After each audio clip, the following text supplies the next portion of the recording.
Right now, somewhere out in the cosmos, there is a galaxy so ancient, so impossibly large that it shouldn't exist. Not according to our best science, not according to decades of carefully built models, not according to anything we thought we knew about how the universe works, and yet, it's there. The James Webb Space Telescope pointed at the early universe and found things that made some of the world's top physicists stop cold. Objects that formed too fast, black holes that grew too big, stars that appear older than time itself. This isn't speculation. This isn't fringe science. This is what the data is actually showing us. And it's forcing a confrontation with one of the deepest questions ever asked. Where did everything come from? Stay with me, because what scientists are uncovering right now might be the most consequential discovery in the history of human thought. Here's something that most people don't fully appreciate about the universe. Looking into space is the same as looking into the past. Light travels fast, but not instantaneously. It moves at roughly 300,000 kilometers per second. That sounds infinite on human scales. But the universe is unimaginably vast. When you look at the moon, you're seeing it as it was about 1.3 seconds ago. The sun, 8 minutes ago. The nearest star system, over 4 years ago. Now stretch that out billions of light years. When a telescope captures the light from a galaxy 13 billion light years away, it's not showing you that galaxy as it is now. And so it's showing you a fossil, a frozen snapshot of what that galaxy looked like 13 billion years ago, when the universe itself was barely a few 100 million years old. This is both the greatest gift and the greatest frustration of cosmology. We have a time machine built into the laws of physics, but it only works in one direction. We can see into the past, but we can never interact with it. We can observe, but never touch. And the further back we look, the more incomplete the picture becomes. The early universe was a churning, opaque wall of plasma and radiation. For the first 380,000 years after the Big Bang, light couldn't even travel freely. The universe was too dense, too hot, too tangled. It was only after things cooled enough that light was finally released. That ancient light, now stretched by billions of years of cosmic expansion into microwave radiation, is called the cosmic microwave background. It's the oldest thing we can see. A faint thermal glow that permeates the entire sky. A relic echo of the first moment the universe became transparent. And that echo is one of our most powerful clues about how everything began. So what do we actually know? Not believe, not theorize, but know about the origin of the universe? 3 lines of evidence have guided cosmologists for decades, and they all converge on the same conclusion. First, the universe is expanding. Edwin Hubble confirmed this in the 1920s. Every galaxy we observe is moving away from us, and the further it is, the faster it's receding. So to run that expansion backward in time, and everything converges to a single point, an unimaginably hot, dense state that exploded outward roughly 13.8 billion years ago. This is the Big Bang. Second, the cosmic microwave background itself. When scientists mapped this ancient radiation in precise detail, first with the COBE satellite, then WMAP, then the Planck telescope, they found it matched Big Bang predictions with extraordinary precision. The temperature fluctuations, the patterns, the spectrum, all consistent with a universe born in a colossal primordial event. Third, the abundance of light elements. According to Big Bang theory, the first few minutes after the explosion were so hot and dense that nuclear fusion occurred on a cosmic scale. Protons and neutrons fused to form the lightest elements, primarily hydrogen and helium, so with trace amounts of lithium and beryllium. The model predicts that about 75% of ordinary matter should be hydrogen and about 25% helium. When astronomers measure the actual composition of the oldest stars and ancient gas clouds, that is almost exactly what they find. Hydrogen, helium, in the exact proportions the model predicted. That is not a coincidence. That is a theory working. The Big Bang model is not a guess. It is one of the most rigorously tested frameworks in all of science, validated by independent observations across completely different fields. For most of the 20th century, it stood essentially unchallenged in its core predictions. Then the James Webb Space Telescope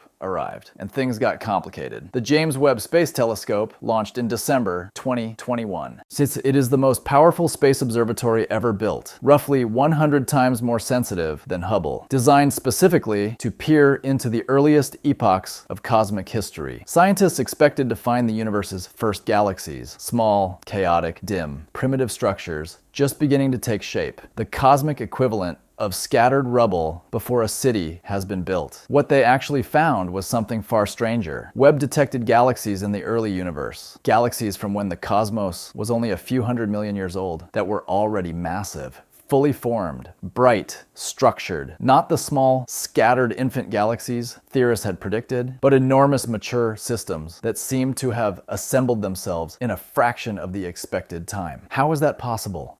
Galaxy formation is supposed to be a slow process. Matter collapses under gravity. Gas cools and condenses. Stars form across millions of years. Galaxies merge and grow across billions. There's a pace to this process, a cosmic speed limit imposed by the laws of physics as we understand them, but these early galaxies don't appear to have respected that speed limit. And it gets stranger. Webb has also found supermassive black holes, objects containing hundreds of millions or even billions of solar masses lurking in the early universe at a time when, according to current models, there simply hasn't been enough time for them to grow that large. Black holes form from collapsed stars. They grow by consuming surrounding matter. That process takes time, enormous amounts of time. The math doesn't work, unless something about our models is wrong. Now, scientists are being careful here. Some of these early observations may be revised. Redshift measurements, the technique used to determine how far away and how old these galaxies are, can sometimes be imprecise without follow-up spectroscopy. Some of the apparent giants may turn out to be closer than initially thought. Science is self-correcting, and Webb's early results are still being scrutinized, but the pattern is significant. Too many anomalies, too consistently pointing in the same direction. The early universe appears to have been more organized, more structured, more evolved than our best models predicted. If Webb's discoveries represent a challenge to our models of galaxy formation, there are two other anomalies that strike even deeper, directly at the heart of Big Bang nucleosynthesis. The first involves certain ancient stars known as metal-poor halo stars. These are some of the oldest objects in the Milky Way, remnants from the earliest generations of stellar formation. When astronomers measure their ages using stellar physics and radioactive decay dating, some of these stars come back with age estimates that seem to rival or even exceed the estimated age of the universe itself. To be clear, the error bars on these measurements are large. Scientists are not claiming the universe is younger than its oldest stars, but the fact that some estimates hover so uncomfortably close to or beyond 13.8 billion years is a persistent tension in the data. Either our age estimate for the universe needs adjusting, or our stellar dating methods carry hidden errors, or both. But the second anomaly is sharper, more quantifiable, and has been quietly troubling cosmologists for decades. It's called the Lithium Problem. Big Bang nucleosynthesis makes very precise predictions. For hydrogen and helium, those predictions match observations almost perfectly. But for lithium-7, the story breaks down. The Big Bang model predicts roughly 3 times more lithium-7 in the universe than we actually observe in ancient stars. The measured abundance is consistently, stubbornly lower than the theoretical prediction. This isn't a small discrepancy that can be waved away with measurement uncertainty. It has been tested and retested across different stars, different methods, different research groups. The gap persists. 3 possibilities exist. That's 1. Our measurements of lithium in ancient stars are systematically wrong. Perhaps stellar physics processes are destroying or burying lithium in ways we haven't fully accounted for. 2. Our nuclear physics calculations of Big Bang nucleosynthesis contain an error somewhere. 3. Something happened in the early universe that our current models completely miss. Some physics beyond the standard model that altered the production or survival of lithium. None of these options are comfortable. Each one opens a different set of questions, and so far, none has been definitively resolved. Here is the crucial thing to understand about all of this. Anomalies are not enemies of science. They are its engine. Every great leap forward in our understanding of the cosmos began with something that didn't fit.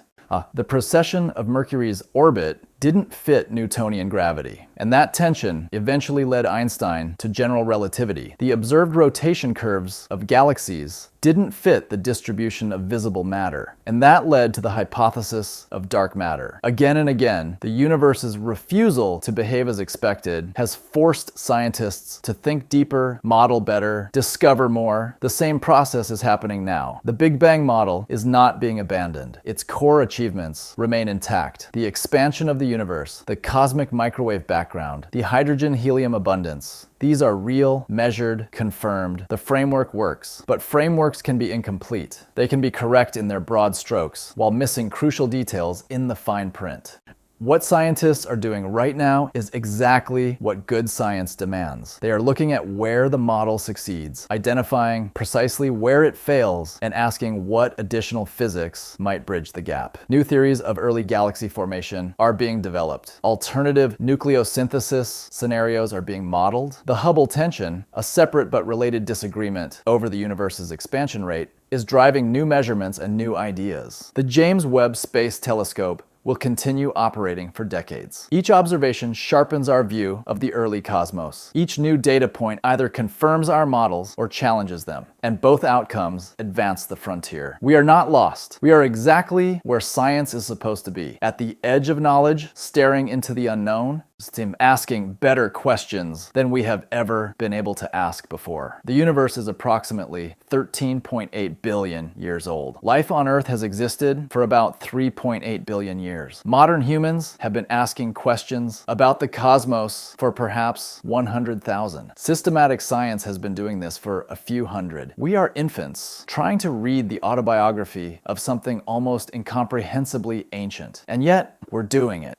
Piece by piece, observation by observation, anomaly by anomaly. The mysteries surrounding those early galaxies, those ancient stars, that missing lithium, they are not signs that science has failed. They are signs that science is working, pushing, finding the edges where old maps end and new territory begins. The universe has been keeping its secrets for 13.8 billion years. We're finally getting close. So if this is the kind of content you want more of, the real frontier, the unresolved questions, the places where human knowledge actually ends, subscribe and hit the bell so you don't miss what's coming next. Drop your biggest question about the cosmos in the comments right now. The most interesting ones will shape the next video. And if you want to go deeper immediately, the next video is already waiting for you. The universe does not give up its secrets easily, but it does give them up